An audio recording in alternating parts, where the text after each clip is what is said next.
The situation in Ukraine is worsening once more. Civilians have been leaving the city of Kherson after days of intense shelling by Russian forces there. In the past 24 hours, they've fired at least 33 rockets at civilian targets in the city. That's according to Ukraine's military, with fighting reportedly intensifying, Russia deploying more tanks and armoured vehicles, and reported that hundreds have left the area since strikes on Christmas Day. Lines of cars forming at checkpoints leading out of Kherson and others leaving by train as well. Well, joining us now to discuss the latest picture, Coughlin, defence editor and chief foreign affairs columnist at the Telegraph. Con, thanks very much for joining us. Good to talk to you once more. This is a situation where we remember the Russians were on the other bank of the Dnipro River, where they've obviously managed to sort of dig in and prepare. And it's this approach once again of just firing at civilian targets. Yeah, well, I think one of the terrifying things of the Russian way of war is their indiscriminate use of their military might. Here in the West, you know, we take great care, or we're supposed to take great care to avoid civilian casualties. It's just not in the Russian military doctrine.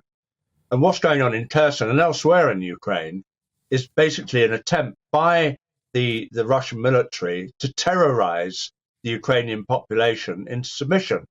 And in the run-up to Christmas, there's been a lot of talk in Europe and in America about the possibility of peace talks, of some kind of negotiations. And this is basically the Russians sort of saying, you know, if you don't get to the peace table, this is what you're going to get. Kuleba, the Ukrainian foreign minister, as you say, was indicating that they'd try and get some UN talks going in February. But they did add that for that to take place, Russia would have to own up to war crimes, which clearly it sees all these civilian attacks as coming under that umbrella.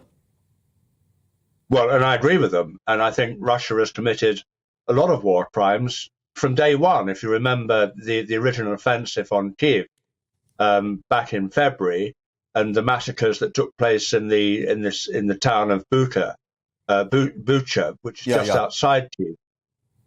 You know, right the way through, we've seen war crimes committed. We've seen torture chambers recovered by the liberating troops. We've found mass graves, etc. So this is a serious issue, and nobody, I think, in their right mind is prepared to let Putin and his thugs off the hook for this. So that is a big issue if you're even looking at sitting down at peace talks. And of course, while we're discussing whether there should be a peace process, the Russians are committing more war crimes, as we're seeing in Kherson with this indiscriminate shelling of the civilian neighborhoods.